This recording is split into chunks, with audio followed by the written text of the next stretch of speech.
Leland Sklar, how are you doing? I'm doing excellent. I've been looking forward to talking to you all day, and here we are. So everything is good. Yeah, well, I've been looking forward to this interview for a while. I'm glad that it finally worked out for us to be able to do this. And I was watching one of your videos from earlier today on your YouTube channel, Hmm. and and you were playing. Uh, let's see, you were playing. You were playing along with a recording that you just released. Yeah, Can you talk a little bit about it?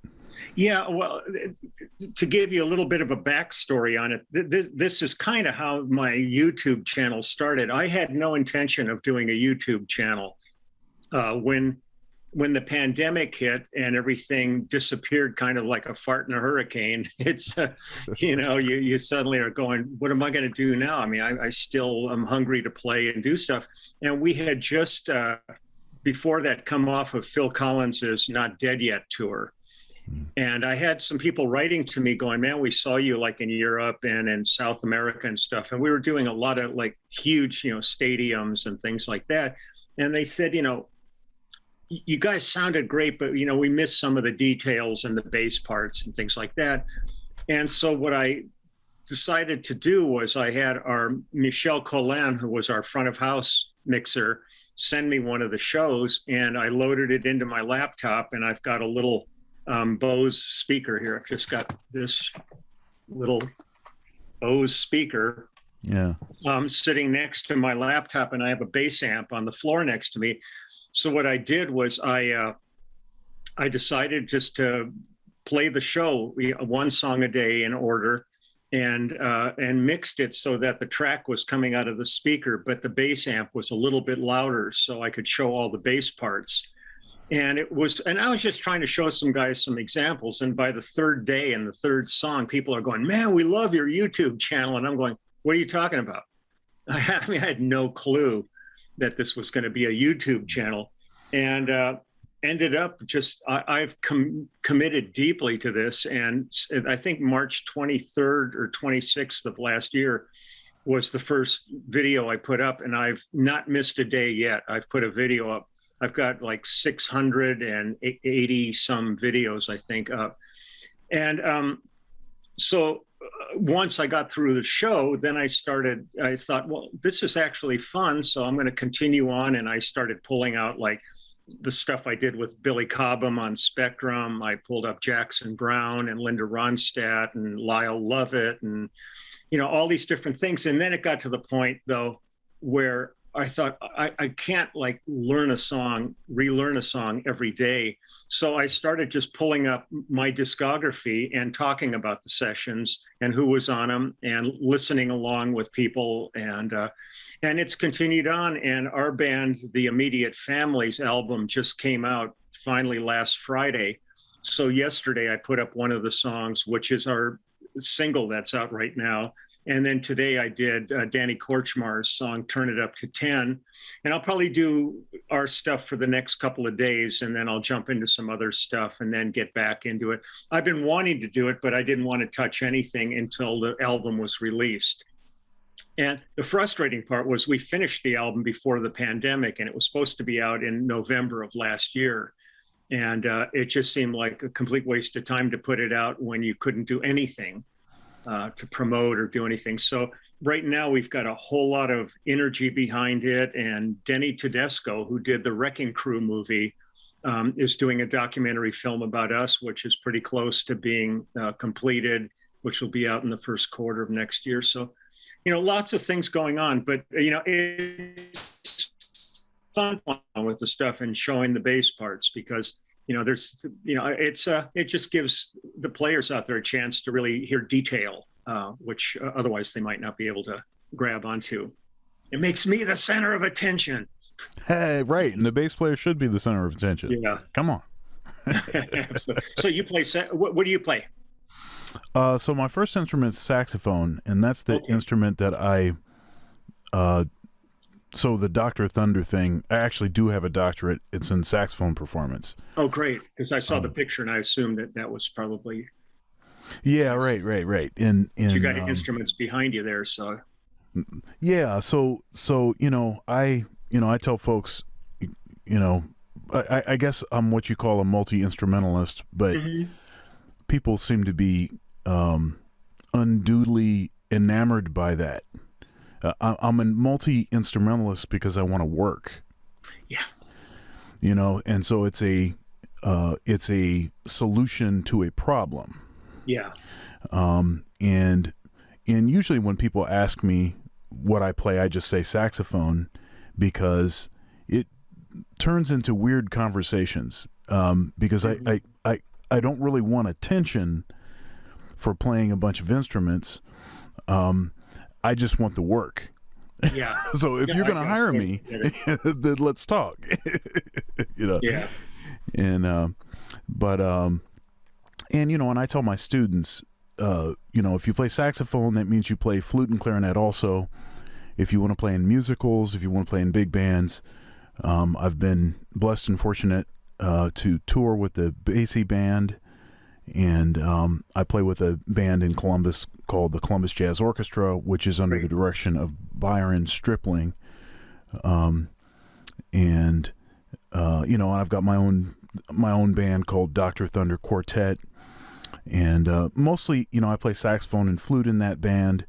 I've played music in church for years and years, and I discovered that if I wanted to lock in more sort of stable, secure work in church, then playing a rhythm section instrument was going to be more valuable.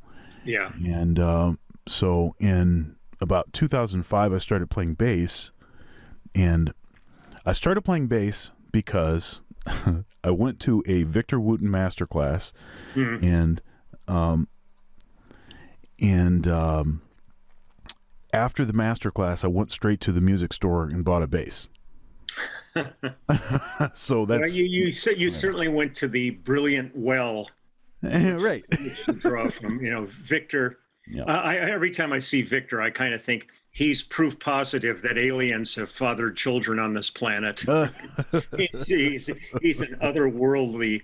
Beyond his musicianship, it's his humanity is so deep too. Yeah, I'll tell you the thing about so I played a lot of gigs with a lot of name artists and things. Nothing like your discography, which is ridiculous.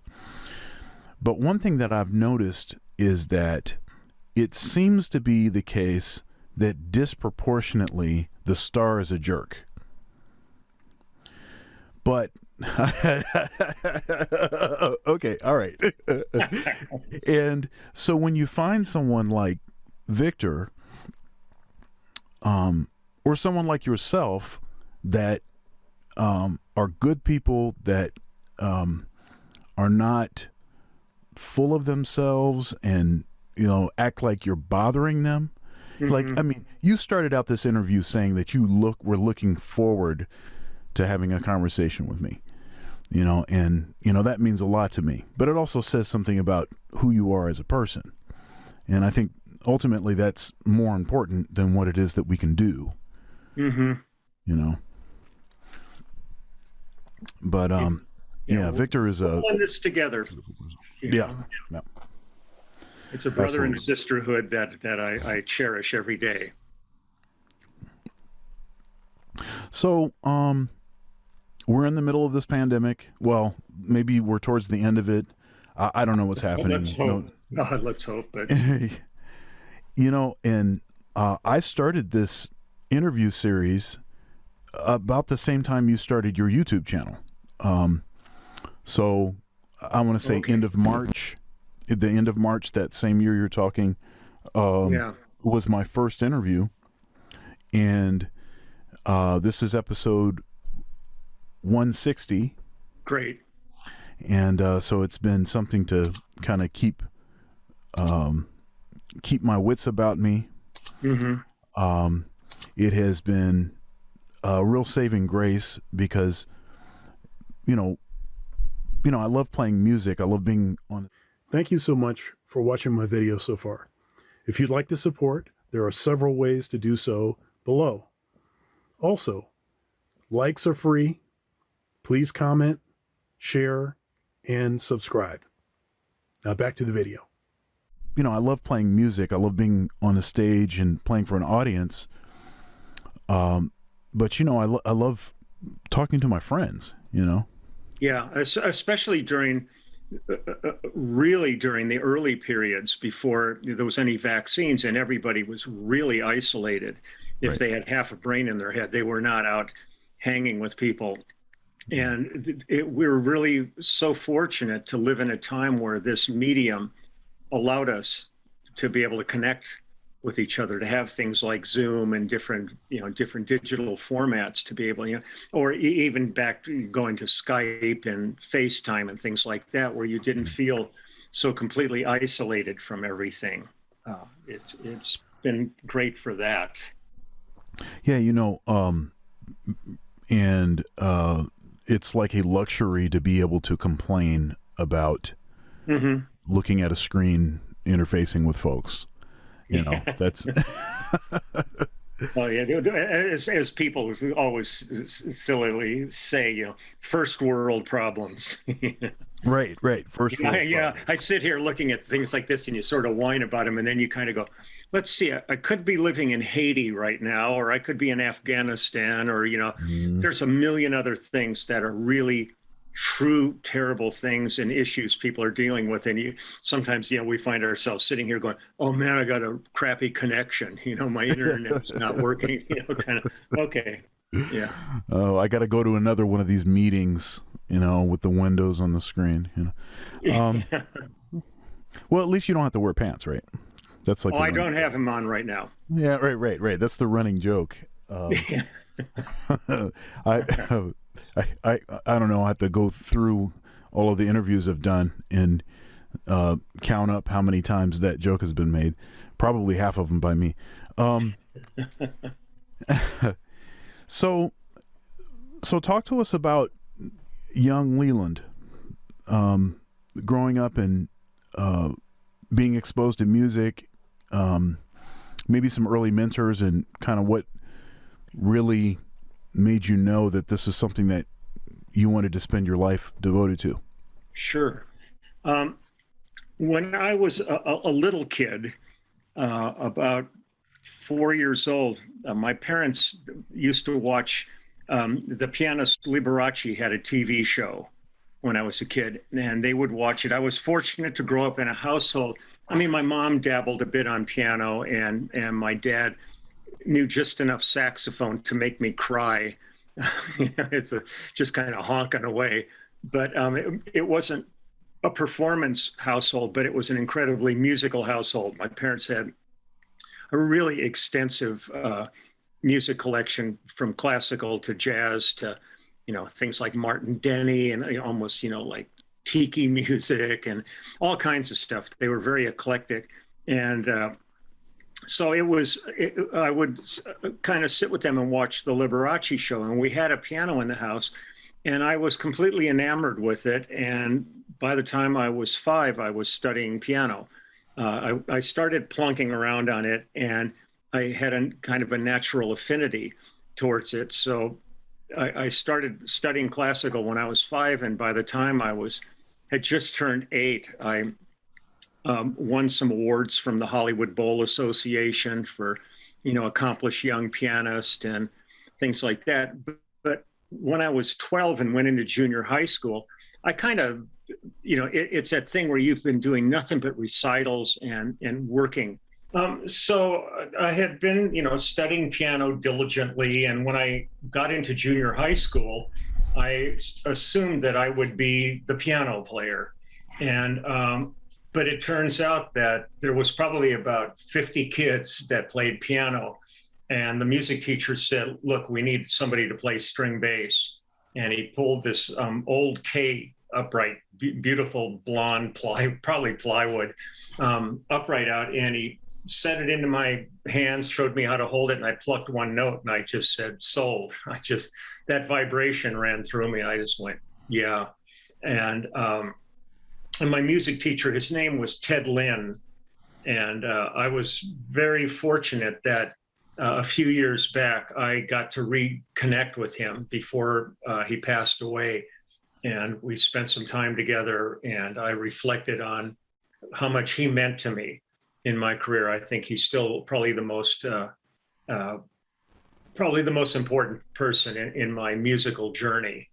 And I can never emphasize enough the importance of great teachers.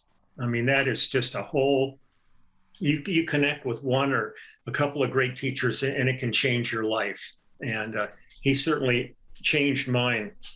So I was studying upright, and I was mostly classical, but I started delving into jazz, working in some jazz quartets and stuff, and was listening to everything from Ray Brown to Charlie Mingus to Red Callender. And I was on that journey. I was not like a rock person, whatever rock was at that point, Bill Haley, or whatever was going on. But then the Beatles came along. And like so many people I know, it kind of turned my head inside out, which is not a really pretty picture, but it's what happened.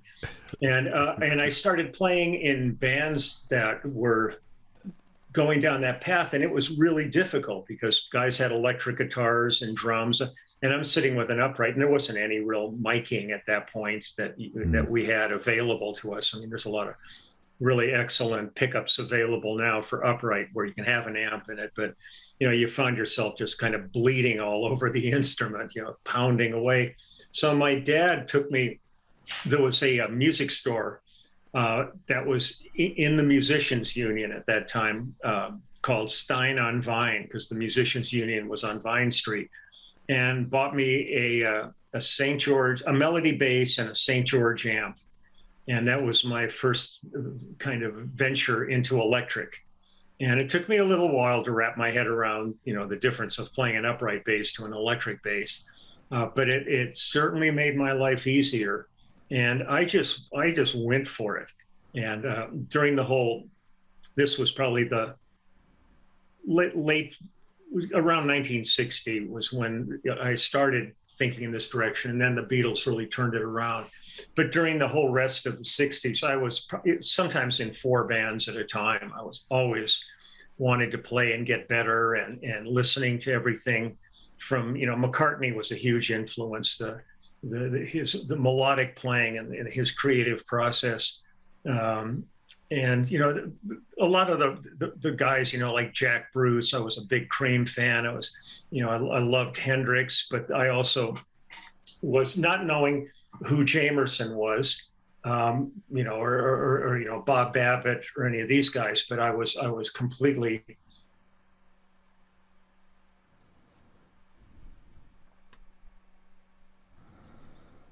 absorbed everything. But I was in 65, I graduated high school and started college, and I was a science and art major in school. And I tried the music department and hated it because it seemed like they were really more concerned that you got teaching credentials more. So I just wanted to play.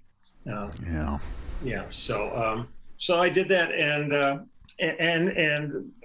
I entered a period like that was really the perfect storm, because in 69, I was in a band called Wolfgang here in Los Angeles, which was an absolutely killer rock band. I mean, it was really one of the best groups I still have ever been in. And the first time we ever walked out on stage was opening for Zeppelin at Winterland. I mean, we had never been on stage before, but Bill Graham was managing us. And so when I was in this band, we had a drummer named Bugs Pemberton, who was a British drummer who was with Jackie Lomax in England, this group Jackie Lomax and the Undertakers, which really kind of rivaled the Beatles back in the day. And he had a friend named John Fishbeck who owned a studio in Los Angeles called Crystal Recorders. And John did all of Stevie Wonder's early albums, like Songs in the Key of Life and all that. And John would come and hang out with us at our rehearsals. And at one of the rehearsals, he brought a friend of his an old friend who had just gotten back from England, and it was James Taylor. And James hung out with us for a couple of days, listening to the band, and played us some of his tunes. And we're going, holy crap, this guy's amazing. It wasn't what we did, but we really appreciated it. Then James got offered a gig at the Troubadour. And the band was Russ Kunkel on drums and Danny Korchmar on guitar, and Carole King was the piano player. And they needed a bass player. And James remembered me from this rehearsal and told Peter Asher, his manager, about me. And they tracked me down and invited me to play a show. And I thought I was going to play one show with them. And I was still in college. And the next thing you know, James is on the cover of Time magazine as the forefront of a new wave in music, this new singer-songwriter movement. And I just happened to be there.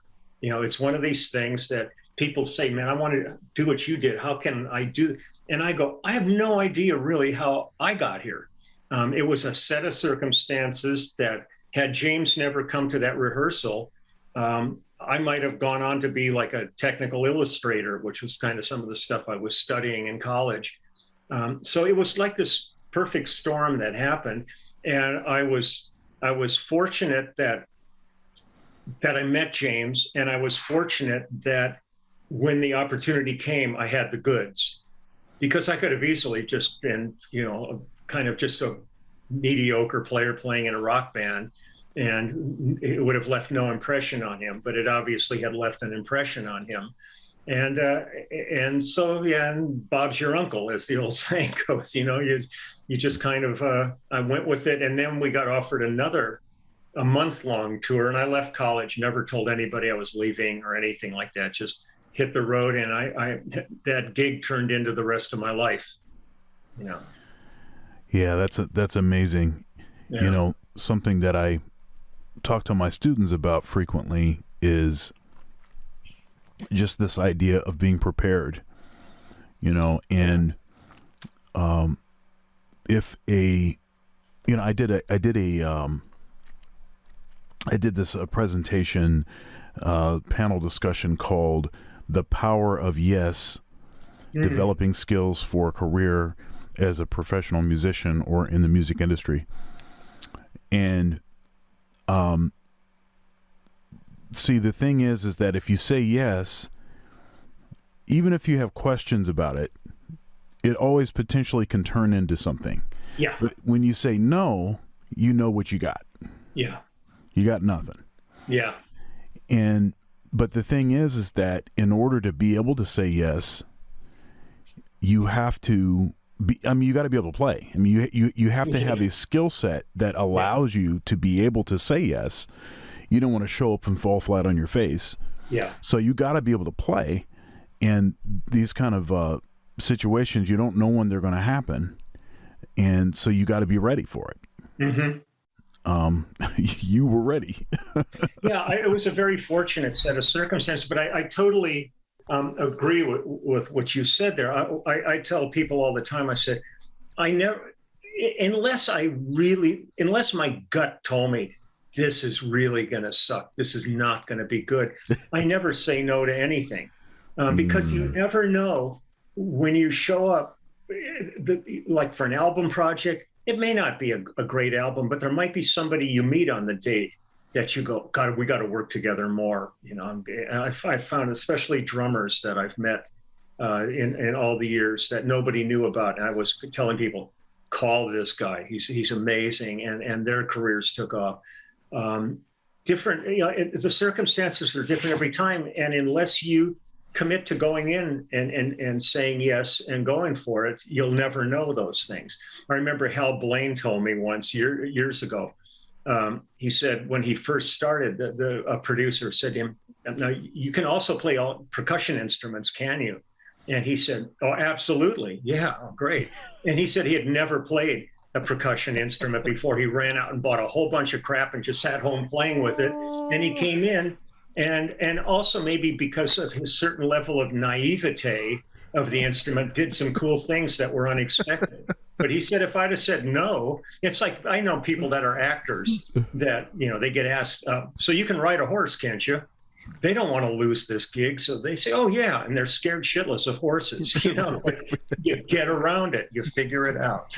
So, yeah, that's what's up, man. That's what's yeah. up. Do you want to do this or not? Yeah. Yeah. And there's times where I've done sessions where, I know my limitations and I'll get onto something and I know I'm not the right guy for it. And I'll be real honest with him and I'll go, look, I can fake my way through this, but there's this cat I know who eats this kind of stuff for breakfast every day, and just call him. You'll be much happier, you know, because to me, the most important thing at the end of the day is the project. You know, I'll find other projects to do, but I remember doing it was a project that Ahmet Erdogan was producing it. And it was a guy named, he's changed his name. This was really weird. But at the time, his name was Steve Kowalczyk. And it was kind of like an edgy Harry Connick before Harry was around. And we had this great band and everything. And he said, so they said, you know, can you play upright on it? I said, look, man, I've not touched upright in a long time and I don't have a good bass anymore. I said, look, I have a Washburn AB45 that I ripped the frets out of. It's an acoustic Washburn bass. And I said, let me bring it in, take a listen to it. And if you like it, and as soon as I played it, they went, oh man, it sounds like an upright, but like kind of weird, like this album. So it was really cool. But there were 2 songs on it that I said, these really need upright on them. And it was when John Patitucci still lived in Los Angeles. So I said, look, let me just call John. I'm off the clock now. I'm going to hang out because I love John and it's good to hang with him. And he came down and burned these 2 songs just great. And, you know, so you know your limitations and all. And the funny thing was I work with a girl named Judith Owen, who's really an amazing, she's Welsh, but she's a singer-songwriter. She's married to Harry Shearer from Spinal Tap, and he does voices on The Simpsons and all that. She's a remarkable artist. And we were doing a gig back in Boston, and Victor Wooten and Steve Bailey came to the gig. I invited them to the gig, and they said, "What are you doing tomorrow?" And I said, "Well, we have a day off, and then so we're heading to New York for the next gig." They said, "Can you stay a day and then go to New York?" I said, "Sure." They said, "We'll throw together a master class type situation at Berkeley for it." And I said, "Sure." I was totally unprepared. Walk in, there's like 200 bass players sitting in the room. I'm like going, holy crap. But I told the story about Steve Kowalczyk, and then I got to the point of asking Q&A section, which is my favorite part of ever doing things. And this guy raises his hand, and I go, "Yeah, can I ask me a question?" And he goes, "I'm Steve Kowalczyk." And it was the guy, and he was teaching at Berkeley now. So it was so funny. So we got into a conversation about the whole process with, for the other students there. So it was pretty cool to have this segue into the actual guy I was, telling the story about. But it's it's such a journey that we're all on when it comes to this. And I'm kind of influenced as a bass player by everybody. I mean, to me, somebody who's picked up a bass and has only been playing 3 months might actually, in their limited skills, do something that I'm going, God, I remember that now. I remember being in that place. And there's something you can glean from that. I mean, not everybody's going to be, Victor Wootens and guys like that. And I'm in my heart of hearts, I'm just a real meat and potatoes bass player. To me, everything is about the song. So, I just look for parts that'll support songs. I'm not a virtuoso player. I admire the guys who are monsters. I look at YouTube all the time, and I see 8-year-olds who scare the crap out of me in terms of their chops and stuff. But, I'm really instinctive when it comes to finding parts that fit songs. And so I've been able to build, my entire career on that level. And that seems to be the reason I get hired for work, is that, You said something there about remembering what it was like to start over, like what it was like when things were slow and you couldn't quite play anything yet. Yeah. And I have a hard time remembering that stuff for saxophone because I started when I was young. I started when I was 6. Mm-hmm. But one of the benefits of me learning these other instruments is that I do remember starting on bass. Mm-hmm. I do remember what it was like to start playing guitar or to finally get serious about keyboard or something. I do remember those things. And that's actually been quite helpful for me in trying to understand my students in identify with certain issues that they may be having or struggles. I remember when I was really let's see here, I must have started teaching lessons. I started teaching lessons when I was pretty young, so maybe 12 or 13, and it was just like for some kids that were younger than me that were just kind of getting started and things. Mm-hmm. And I remember a student came over and I gave him a couple lessons, and I'll tell you, after the second lesson, I was convinced that I never wanted to teach again. and the reason is that it seemed like music was really important to me, and it just seemed like, look, I gave you this stuff to practice. You didn't practice the stuff you were supposed to. Yeah. You didn't do what you were supposed to do. And more than me personally being offended, I was like offended for the music or something. Like, how dare you not take this seriously? And it took me a while to start to recognize that not everybody is turned on by music that way. And you have a lot of people that play instruments and even many that play well, but they don't really, they're not like sort of the passion isn't really right.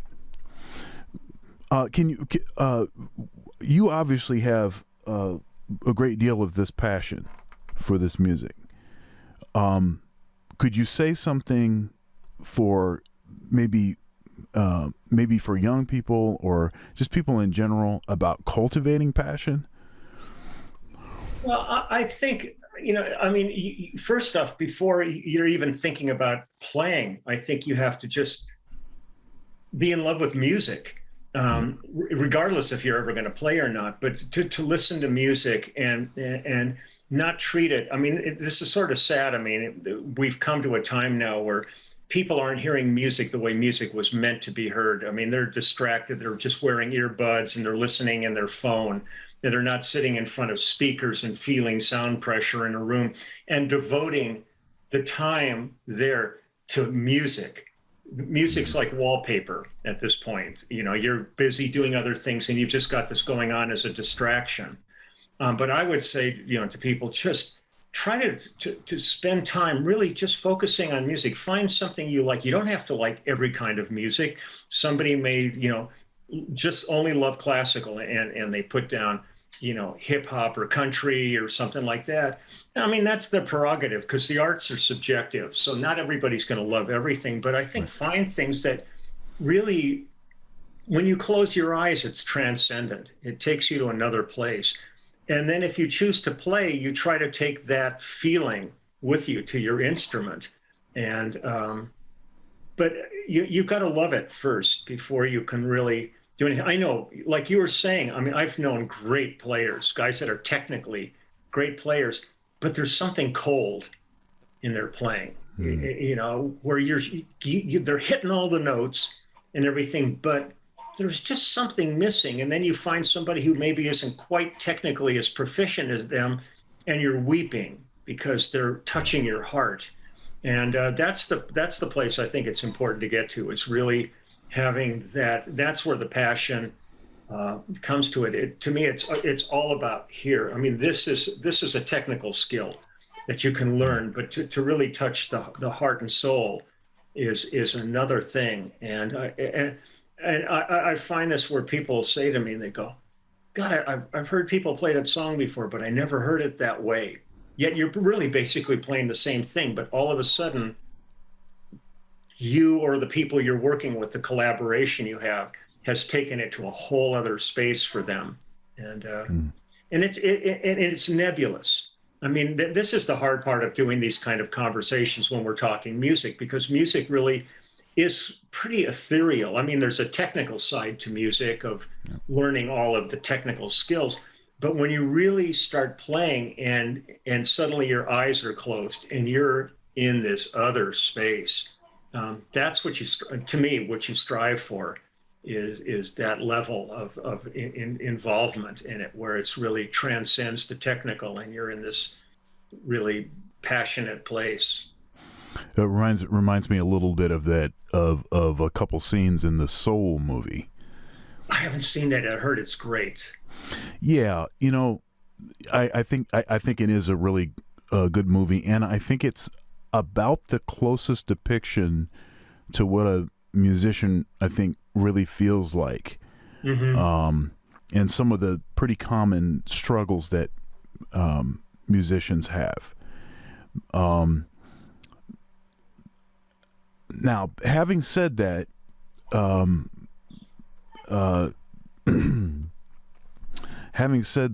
Ollie Jackson, who I interviewed, he made a pretty interesting interesting observation about that. So in the movie, the main character, he zones out and then sort of goes into another realm, but he's disconnected from the other people that were on the bandstand. Oh. So it's not the whole band going to that place. Yeah. It's just him going to that place. And he was somewhat critical of that, because really what happens is you become more sensitive to each other. Yeah. You know, it's not just... I agree. Yeah. Well, it's the collaboration that's the magic. I mean, like I was just in the middle of doing an album. There's a girl named Susanna Hoffs, and she was like one of the main people in the group The Bangles back in the 80s. And we're doing her new album, and she's really great. We're cutting an unbelievable album with her, and Russ Kunkel's playing drums on it. And we were doing one of the songs. Russ was in an ISO booth and I was in the control room, and we're listening, and apparently we ran the track, but neither of us could really hear each other on it. And when we listened to the playback, we were completely locked. Everything was, and that's the way it's always been for me with him. I mean, there's people that come into your life that there's a connection where when you go to that place, you automatically, it's a communal effort. Everybody's going to that place together, and that's when the magic happens. If you're the only one going there, or somebody's heading somewhere else, you can each be having an experience, but it is not going to. That doesn't benefit the music. Right. Okay. So one thing that so it used to be, and you intimated this earlier, about the way that music was listened to, and often listened to in groups, right? People together. Yeah. You know, let's grab a pizza. This unreleased Coltrane record just came out. Let's listen. You know. Yeah. And it's the sort of it's the things that the other people hear that they're sensitive to that you're not, and how that sort of teaches you to become more sensitive to those kinds of things. It's the other instrumentalists, people that play other instruments, and so they tend to listen to maybe the keyboard player with a little more depth, because they understand, you know, aspects that you don't. Yeah. You know, it's all of that kind of stuff. And then obviously it's the relationships that are developed around the music. You know, it's the community. Yeah. You know, it's all of that kind of stuff that, as you said, seem to be quite missing these days. I mean, even when I was in, I'm 46. When I was in music school, that's what we did. When a new record came out, a new CD came out, we grabbed some pizza and went and listened. I mean, I think we frequently did that when Kenny Garrett would have a new project come out. And this idea of like wearing a recording out. Yeah. That's not a, I don't think that is truly an understood idea by younger folks. Well, the conversation can go to a whole bunch of directions with this. When I think back to when I started working, first off, everything was vinyl. We were cutting to tape, and everything was on vinyl. And when we made records, there was an intention that was involved in that, of first track to the end of the first side. How did you want to end it emotionally? When you flipped it over, it was almost like a Japanese tea ceremony. Yeah. It was you're reading liner notes and all this stuff. We would a lot of times go to mastering, and we'd all be sitting there, even if it wasn't our album, but we felt involved. Like for me in my career, every time I go to work, I treat it as though I've just joined a new band that day, and I'll give the same intention to a new artist as I would give to Phil Collins in the studio. To me, you're still involved in music, but we would go in and we listen to them, mastering, and that first track would go by, and we'd all sit there and go, that's when the next track starts. Because sometimes you wanted breathing space between the songs to let your emotions settle, or other times you wanted to butt it right up. And so many people I know that listen to music now, that they're only listening to EPs or singles. They're putting everything on random shuffle. So this story that the album was supposed to be telling gets completely diffused by that. Now, one of my personal mantras is, don't become an old fart. So you don't want to sit there and talk about, I look enough like grandpa not to be going, oh, back in my day, kind of thing. But I have to recognize that I'm working in a different world than the one I came up in. And I have to be sensitive to the way people do things now, and not, complain about it. But I think that there's a lot of stuff that's missed when you're not on that musical journey that an album really brought you. When you were sitting there, even if you had kind of a crappy turntable, and you're sitting there and watching lint build up on the needle, and clean it up, and suddenly you've played the record so much you got to put it like a tape a penny to the tone arm or something so that it still goes down in the groove. Because like you said, you're in your 40s, I'm 74, so I've been through a whole lot in this, and but it's such a magical journey, kind of at every level that you can do. But I think when I end up talking to a lot of the younger people, they've never experienced sitting and listening to a really great stereo system. They just download everything. The adventure of going to a record store and perusing the bins and just finding an album that you don't even know what the hell's on it, but the covers intrigued you, and you want to get that. There's things that are no longer part of our, kind of vocabulary in this business, that I feel really fortunate that I was here for kind of really a golden age of what this is really all about. And I pinch myself every day. I never have taken this for granted. It's really a pretty special world, and the people I've gotten to work with and know. You talk about playing sax and stuff, and I spent a lot of time with Michael Brecker and David Sanborn and Gerald Albright and Jim Horn and all these guys. I've known just some of the greatest players, and just you walk in a room with these guys and you sit down, you put your phones on, and stuff happens. And you just kind of grin at each other like a bunch of Cheshire cats, a bunch of little kids, that just going through their Halloween candy at the end of the evening kind of thing. So, Leland, what are some things that maybe people don't know about you? I mean, do you have some hobbies? Yeah, I guess I, I'm terrible at not being busy. So I love gardening. I love working in my yard. Um, I've always, I grew up in the San Fernando Valley out here in LA. So I grew up in car culture. I have a hot rod sitting in the garage right now. It's a 23 Ford T-Bucket with 1,000 horsepower small block in it. Ooh. Uh, I've never had kids, been married for going on 51 years, but God bless you. we have a couple of Basset hounds, and there are eighth and ninth Bassets over the years, and they are just a joy. But I like being engaged, with anything. I'm curious about all the people around me and what's going on and other people's lives. I'm profoundly embarrassed when I'm complimented.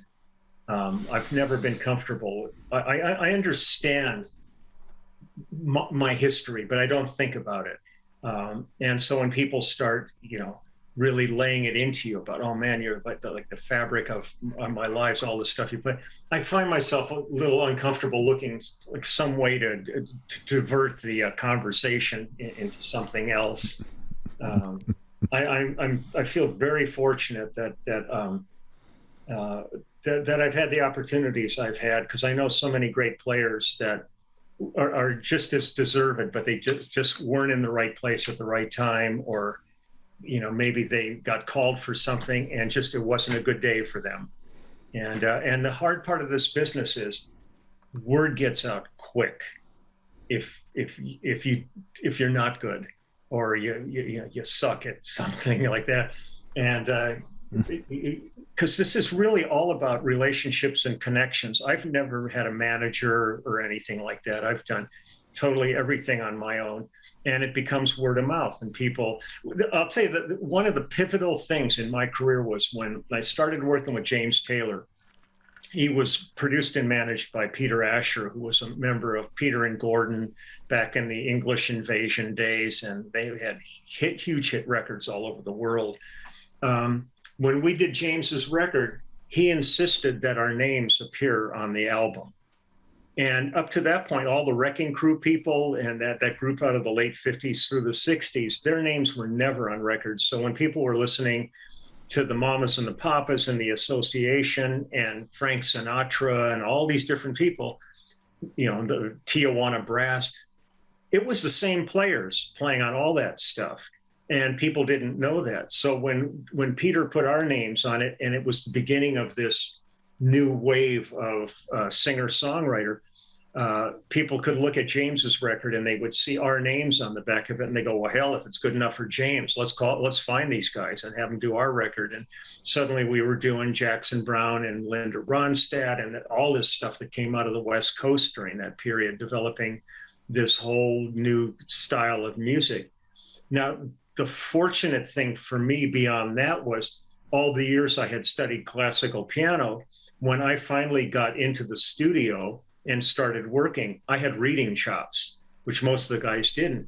So then I was getting calls for television, for movies, for big reading dates and all that. And it was no problem. I mean, and having piano, I mean, if a copyist screwed up and put the bass part in treble clef, I could read treble clef, so I could transpose and do all that. So I came in with a set of skills that a lot of the guys didn't have at that point. So that opened up completely other areas. So when I, especially with the YouTube channel, I've really been having to address my discography, looking for all this different material to show every day. The variety of stuff to me has been really one of the most exciting parts of my whole career. Of going, one day I'm with Billy Cobham, and the next day I was doing, Barbra Streisand, or, Reba McEntire one day, and Toto the next day. So the diversity really, to me, has been the thing that's really kind of fed my joy about this, rather than being kind of a one-trick pony, just doing the one thing you do, and that's it. So I love challenge too, man. There's nothing like walking into a date, opening up a chart, and your heart sinks because you are looking at something so hellacious and so hard. And, but you go, I got to do it, you know? So you do it and you figure it out. I've told the story a couple of times to people about, I worked a few years back. We did a movie with Harrison Ford called Hollywood Homicide. And there was a chase sequence in it. And it was like this 9-page chart that it was at minimum, it was like 16th notes and going through every bar, changing, you know, time signatures, modulating, doing all this stuff. It was just a nightmare to look at. And they decided to take a lunch break, and I skipped the lunch break and stayed and shedded the whole thing. And there was another bass player playing upright on the date, Kenny Wild, who's one of the best bass players in LA. And he walked by me as they were all leaving for lunch going, better you than me. and I ended up getting it. And of course, then I saw the movie, and you can't hear a note of it because it's all squealing tires and gunshots and all this stuff because it's a movie chase scene. Mm-hmm. But I had the composer, I said, you got to autograph this for me. I'm going to tuck it away. And all he wrote on the top was, Lee, I'm so sorry, and then signed his name to it. You know, but you know, there's something really exhilarating about opening a piece of music that scares the crap out of you. Yeah. You know, and you go, man, I better, you know, pull up my, you know, my man panties and get to work here. And, yeah. So I love a challenge. You know, you don't want to be totally complacent in this. You have a, you know, just from you know, from other things, other interviews I've seen you do, and in our conversation now, you have a quite impressive recollection of names. I want to know, are you taking like some supplements or something to boost your to boost your memory? I need to take some of those.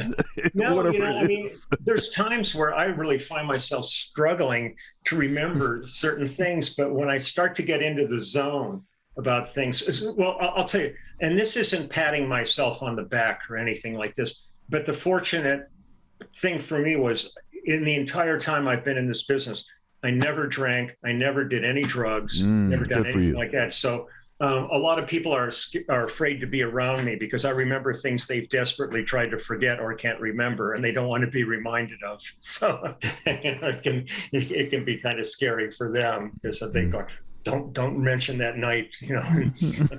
But no, you know, I just it's interesting sometimes to me. I'm kind of surprised because there's, you know, moments where I'm sitting in the evening and I'm watching a movie and I'm going, oh, what's that guy's name? You know, I know that actor. Or, what was that movie I saw him in? And I'm completely stumped, you know, and thank God for Google at that point. But for the most part, when it comes to music, it's been a pretty clarified relationship with everybody in it. And that really has been, to me, really the fun part of this is just you know, it's not the artists I care about. I mean, I care about them, but they're transitory. You know, they can come and go, and maybe I tour with somebody once every 5 years or something like that. But the players, man, that's your daily bread and butter in there. So that's the people I really am connected with in here. When I walk into a session and I see, you know, a drum kit sitting there, and I know it's Jim Keltner's drum kit, I am happy as a clam because I know I'm going to have a great day. It used to be that way with Jeff Porcaro. Jeff and I were, you know, almost like brothers.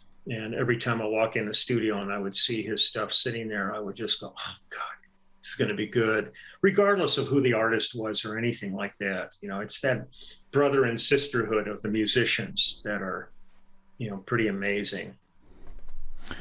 You know, something that's somewhat unusual about you, you know, it seems to me that most players, once they've been playing for a certain number of years, they're not really into like playing a different instrument, like, you know, like what the new technology is per se.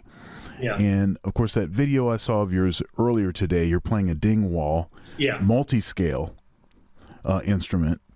And I've got a multi-scale headless something right here, right behind me. Oh, yeah. Right there. And then this guitar over there is also headless and a multi-scale instrument. But it's, but I've seen you with a lot of like different basses that are almost like, you know, is this a, what is it? Prototype, you know, like, so is the whole gear thing, has that been a sort of pursuit or a passion of yours? No, I could give a crap about gear. I really can't. You know, if somebody put a gun to my main instrument since the early 70s has been this bass I call Frankenstein, which was, it was just pieces that we put together that we assembled and turned out to be the best bass I've ever had. And it's on probably 85% of everything I've ever recorded. And if you put a gun to my head and said, I'm going to shoot you if you can't tell me how many frets are on this bass, I would be laying there with a gunshot wound. I don't think about any of that stuff. When it came to the, I didn't play five for a long time. I tried a few different fives, and I found them incredibly unsatisfying from the standpoint you have this great GD, A, E strings, and then suddenly you would hit this B string, and it was just a bunch of air moving, and it really had no tonality or anything like that. And about 18, 20 years ago, I was at a NAMM show, and this guy walks up to me with just a bass, you know, holding a bass. He said, "Would you try one of my basses?" And it was Sheldon Dingwall. And I looked at the bass, and it had the Ralph Novak's fan fret system on it. And I said, "Well, explain to me what this is about." And he goes, "Well, really, at the end of the day, you open a piano, and the low strings are longer than the high strings. And every other bass was trying to pack the same stuff into the same length neck, you know, dealing with windings and all that. And it made total sense to me that B string is 2 inches longer than the G string. And then it's mathematically, you know, all worked out by, it was designed, the concept was a guy named Ralph Novak, a luthier here in California, and Sheldon licenses it off. But the thing that blew my mind was as soon as I hit that B string and I heard a pure B, because at that time, so much of my work was replacing synth bass, because everybody was, you know, programming. And it seems to me everybody who programs synth, their left arm is probably 18 inches longer than their right arm so that they can hit as low on the keyboard as they can. So I needed to find an instrument that would really reflect that register tonally and not just become a bunch of air. And the Dingwall was like the perfect instrument to me for that. So I've been a dedicated Dingwall player. For five string, my go-to bass is still Frankenstein. And then I have a signature bass with Warwick, which is, it's based on the Starbase 2, which is their hollow body bass, kind of like the Guild Starfires and all these. But the one we designed, I wanted to change the shape of the body a bit, and we couldn't do it as a hollow body because I wanted different angles and stuff. So what we did is we built a chambered body. So we took a solid piece of wood, got it to where it was the right, you know, shape and everything, and then just cut as much wood out of it as we possibly could, and then laid on the veneers over that. And it's a beautiful sounding bass too. But those three basses pretty much do everything I need. I have a fretless Starbase and a Hofner. But to me, it's always one of those things that, like if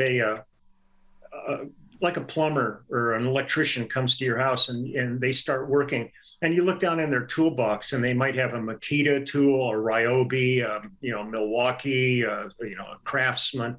It's whatever the right tool for the job is. And I bring a couple of basses with me to the studio, and the first thing I do is I listen to the song, and that determines sonically which bass I would like to use. If there's one note if there's an E flat or anything lower, I know I'm going to use the Dingwall because I want to have that available to me. But I still play the Dingwall as though it's a 4-string. And the B string is there when I need it. Because I know a lot of guys that are real bottom feeders and they're down there all the time. And, and to me, there's a thing that happens, especially since most of the work is still like bass, drums, guitar, keyboards kind of stuff.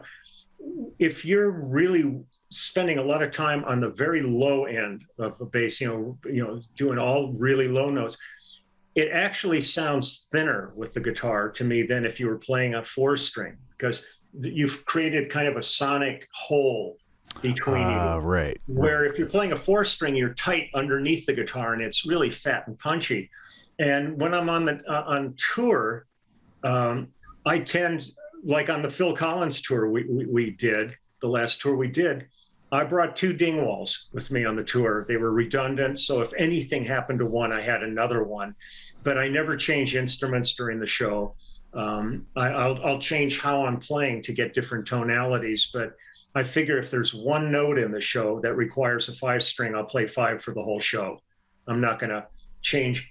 I see some guys half a dozen basses all the time on stage, and my real pet peeve is when I see somebody playing and almost between every note they're turning a knob.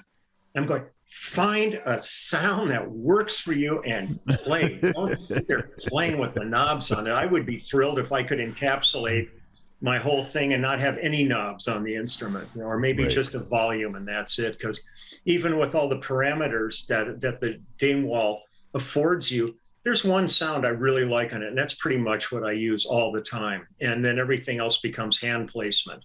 You want it really punchy, just get down at the bridge. If you want it rich and fat, you just get closer to the neck, kind of thing. So if I can ask you that setting that you find to be where you just basically leave it, is it kind of everything kind of in the middle? Are you using all 3 of the pickups? Well, most of on the gold bass that I have in that video, it's the 3 pickup model. But I have a few Dingwalls, and most of them are 2 pickup on it. It was where he was experimenting with sometimes they were together and sometimes they were apart, just looking for different sounds.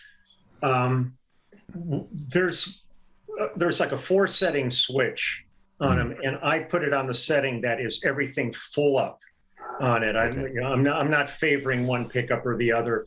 And then tonally, I turn up the bass, mids, and highs all the way, roll the bass and mids back. Like if you're looking at 12 o'clock, I would roll them back to about 9.5 or 10. And then the treble, I'll play with a little bit depending what's needed, but I might have that at 11. If it's fully cranked up, you might be in a room that's going to start getting some kind of weird high frequency from lights and things like that. Right. But that really, it's a pretty basic, setup, and it's the same thing for me with my Frankenstein bass. I crank everything up on the thing, and I roll back the neck pickup just a little bit on that, just to get just a touch more clarity if I need it, and sometimes if I want to just allude to a more of an old P bass type sound, I carry different density little blocks of foam with me, and I'll stick them under the strings and deaden it up a little bit so it can sound like an old P bass if I wanted to. But I'm not a gearhead. To me, I can. I've got a couple of instruments that I picked up at flea markets for like $75 that I like playing too. So it's. And the most expensive bass I ever had was probably the worst bass I ever had, and I was thrilled to get rid of it. So it's not like, you need an expensive instrument. You need something, people contact me all the time saying, I'm thinking about getting a bass. What would you recommend? And I go, it is probably the most personal thing you could ever imagine. I said, try to get to a music store that has a variety of instruments and play them, and find one that feels good in your hands. You like the shape of the neck, feels comfortable, plug into an amp, and just see how it sounds. But the beauty of the arts to me is the fact that it's all, subjective. It's like going to an art museum and 2 people stand in front of a painting and one person's weeping and another person's going, this is what a piece of crap. But they're both right. You know, Right, right, both, right. yeah, they're both right. And with instruments, I did an album project many years ago, and on one of the tracks, they decided they wanted to have two bass players on it, so they hired me and John Entwistle. You know, I mean, so we're John and I are sitting in there, and I tried playing John's bass, and I could not play it at all. His action was so low, you could barely get a piece of paper between the strings and the neck, because a lot of his playing was really hammering with his left hand, and his fingering was amazing.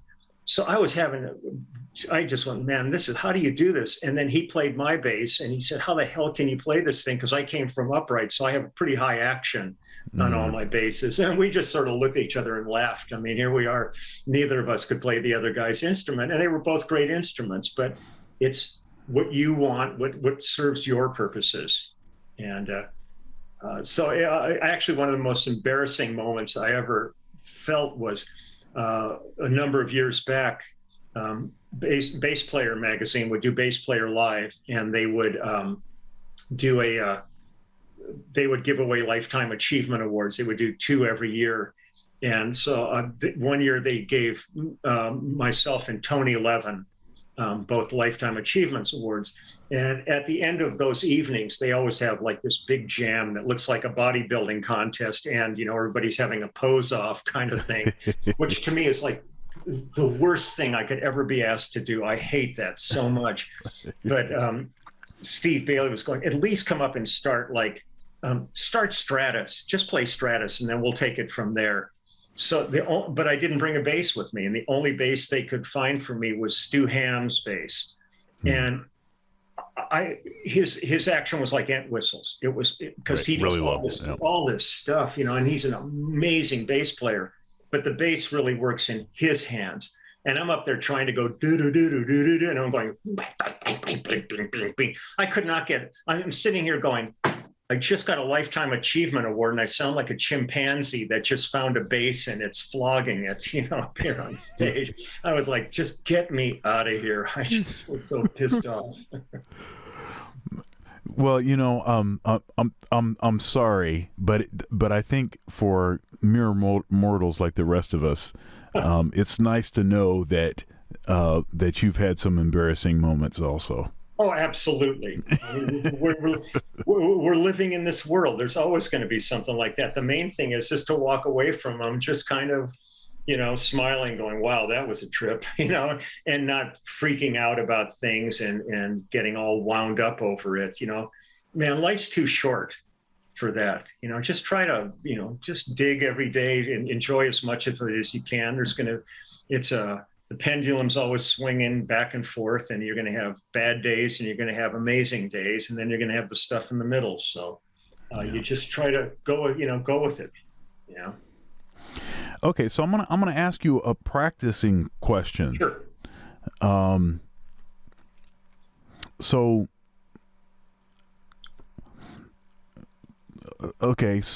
what sorts of things do you practice? I mean, we've had this pandemic and things. I'm sure there's been maybe more time to do that than you normally would have had. Yeah.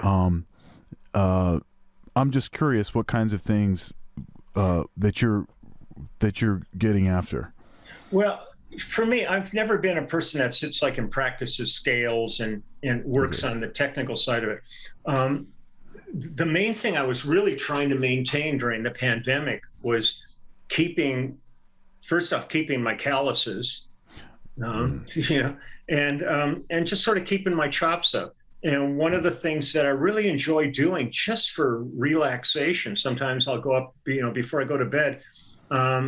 When I started the YouTube channel, I did it by playing this Phil Collins show, running the whole show. The only song I didn't do was Take Me Home. I figure I'll do that when I do my very last video, whenever that happens. That'll be the closer for it. But I'll go up and play the show. I'll sit up there for an hour and 45 minutes or something and just play the whole show down. And there's a lot of muscle memory involved and stuff. And then now that with our group, The Immediate Family, we're going to be hitting the road in November, and so I'm like starting to run the songs again. I enjoy it most when I'm playing songs, and that was kind of when I was, even though I was formally studying bass, my favorite thing was just to find records that I liked and figure them out and play them. And what I used to really do with records was I would learn the song on 33 1/3, then I would bump it to 45.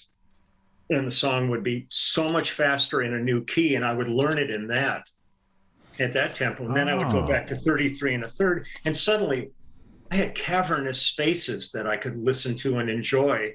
And the songs took on an entire different perspective for me.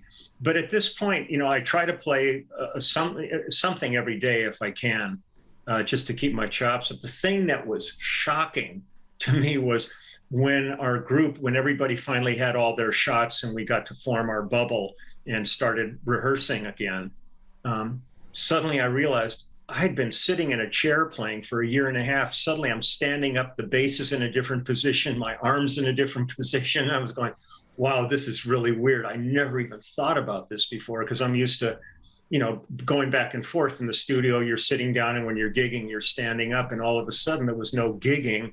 So I spent the whole, you know, first, you know, year and a half of this pandemic sitting in a chair playing.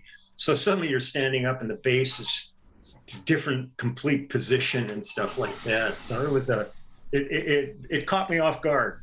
It was a real, something I had no expectation that had happened during the course of this period. But, yeah, that's interesting. Yeah. You know, I'm always more comfortable sitting down when I'm playing bass. And the few gigs that I've done where, like I at this church, they you know, one of the things that they were doing is, and a lot of churches were doing, was videoing like the worship service. Mm-hmm. And this particular church was, you know, it's a big church, and they're really big into the visual thing, and so they wanted everyone standing up. Yeah. And so I'm standing up, and I can do it. I always feel more comfortable sitting down, and I feel like technically I play better when I'm sitting down. But I don't know. These days I almost have to like spend some time practicing when I'm standing up, and some time practicing when I'm sitting down, so that I'm, you know, you're prepared. Yeah. So, you know, thank you so much for this. I did want to say that we know someone in common. We know a few people in common, but one in particular I wanted to mention, who I've also interviewed, is Gussie Miller. Oh yeah, I love Gussie. Yeah, and yeah, I saw one of the videos that you all did. One of those Easy Lover. Yeah, that's right. Yeah, and of course that's got more views on my channel than any other video I have. It's almost 500,000 views on that video. Yeah, well, it's great, and you know, he sounds great. The band sounds great, and it's grooving. You know, I've done a number of those videos, and you know, a lot of the magic is in the assembly. You know, it's putting the stuff together and trying to nuance and tweak things. Yeah. So that it still feels like, you know, human. Yeah. And you know, and like you're playing together. So. Well, I'll tell you that video is the reason I started recording at home, because Gussie called me and he said, you know, we're thinking about doing Easy Lover. Could you put bass on it? And I said, man, I'd love to, but I've never recorded at home before. I have no setup for recording. I always, you know, if people wanted me to do stuff, I would have them send me a file, and I have friends with great home studios, and I'd say, look, how about if I come over, let's throw a bass on this, and then we can go have lunch. You know, it was a social thing. And then when pandemic hit, all of a sudden, nobody was going to anybody else's houses. So Gussie, he knew somebody, I think, at SSL, and they sent me an SSL 2+ interface. Yeah. And so I got that, and then contacted Steve Postel, who's one of the members of our band, The Immediate Family, and he's got a home studio, and he's a real good engineer. And he talked me, just talked me through GarageBand, how to hook the whole thing up and do it. And so I had them send me a stem for Easy Lover, and I just put the bass on at home and sent it off, because I was doing a bunch of a cappella videos and things like that with Judith Owen and different people. And then people started contacting me, and I did the new stuff I just did with Julian Lennon, and Ian Pace from Deep Purple's been having me do songs for him, and I've just finished a project for a family group down in New Zealand, and I'm working on another album with a guy in Ireland. Yeah. So it was Gussie that motivated me to and for bass, I didn't need more than that. I don't need to have Logic or Pro Tools or anything. I'm just doing bass parts. So GarageBand is plenty adequate for that. And yeah, he told me a little bit of that story about sending you the interface and everything. Yeah. And, I think even before you guys recorded it, we had a conversation. He was like, "Oh yeah, I got Leland on this." He's such a great guy. Yeah, and he did such a great job on that, doing both parts. The Phil and Philip Bailey parts together, and he dressed it real natty on it. Pulled out the good threads for it. Yeah. All right. Well, again, one last thing. And sure. I'm gonna hawk my wares here, as they say. Also, during the pandemic, I did a book. Okay. Yes. And it's absolutely insane. What happened was in 2004, when we were doing Phil Collins's first final farewell tour, there was talk during the tour that Phil was going to retire at the end of the tour. He had one Genesis tour left to go, committed, and then he was done. He was through at this point. That's what shocked us when we got the call to do his Not Dead Yet tour. We thought he was done, and all of a sudden here we are out again. But when there was talk of the tour of not ever happening again, we had about 100 crew guys on the road, and the band, everybody was scattered all over the world. And I thought, I may never see a lot of these people again if this happens. So I decided to take a picture of everybody and just put it in a folder and tuck it away. Well, I had a bass tech on the tour. I've never had bass techs for the most part. I've always done my own gear. I like doing my own gear. And he came in so prepared and ready to work. And he said, "What do you need?" And I went, "Nothing. I don't know. I guess just have the amp on stage and plug it in." And so we had kind of this running joke during the whole thing. It was like, he'd look at me and it's like, what do you need, kind of thing. He ended up being like a general gopher on it, helping the background singers and the percussion and all the different things.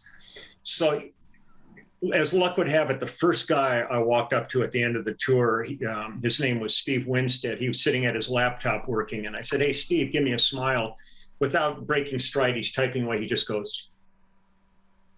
I take a picture of him flipping me off, and I go, "Ooh." This actually looks pretty good. So I went and got Phil and his manager, everybody in the band, everybody in the crew, bus drivers, truck drivers, everybody gave me the finger, and I put it away, and it was all tucked away. Then a couple of years later, I went out with Toto and ended up doing the same thing. Well, it took on a life of its own, and I ended up with well over 12,000 photographs of every aspect of humanity, from people like Charlie Watts and Jeff Beck and James Taylor and Phil Collins and you name it, to people like Bernie Williams from the Yankees and all these, and just guys, people on the street. I ended up with all these pictures of people flipping me off. And I met a guy who has does art publishing and stuff, and we ended up doing a book called Everybody Loves Me, and it's 6,000 pictures in it of people flipping me off. And it's a huge coffee table book, and I've sold about 3,000 of them. Wow. Now I've done everything myself, and I have a website where that is, and I also did T-shirts with my beard on them. So people can get a T-shirt, and they've got my beard hanging down on the shirt. And then we've also made high-end museum quality prints of my paintings and drawings. And I just shipped a couple of things off today. So I've got a website. I was going to just have lelandsklar.com. Somebody owns it. I was going to have leesklar.com. Somebody owns it. And I thought, I'm not going to buy my name. So we came up with lelandsklar'sbeard.com. And so the book is there, and the T-shirt and the artwork and all that stuff is there. If anybody's curious about it, there's samples in there. But the book was, everybody who's gotten it is just howling. They said, this is so much fun. It starts with babies and goes through children doing it. And, and the last page is my music teacher from junior high school who turned me on to bass. And I wanted to really honor him on it. And he flipped me off when the last time we saw each other. So it's silly. Wow. But we needed fun during this period. We needed something to smile about. And to me, there's no anger in this book. It's not like somebody pissed off giving you the finger. It's like, it's nothing. But there's a finite amount of ways of giving the finger, but faces are infinite. So when you're looking through the book, the expressions on people's faces when they've been given permission to do this is pretty fun. So that's my QVC moment with you. All right. I will put the link to in the description to the video. Oh, great. So people can find that easily. Yeah. And man, like I said, thanks so much for doing the interview. And I'd like to have you back sometime. Anytime. I'd be honored to come back. Don't hesitate. If you want to do part 2, I'm as of now, still nobody's doing much, so I'm around. All right. Well, thank you very much, and God bless you. You have a good evening. You too, and stay safe. All my best wishes. All right, now. See ya. Take care. Bye-bye. All right, bye.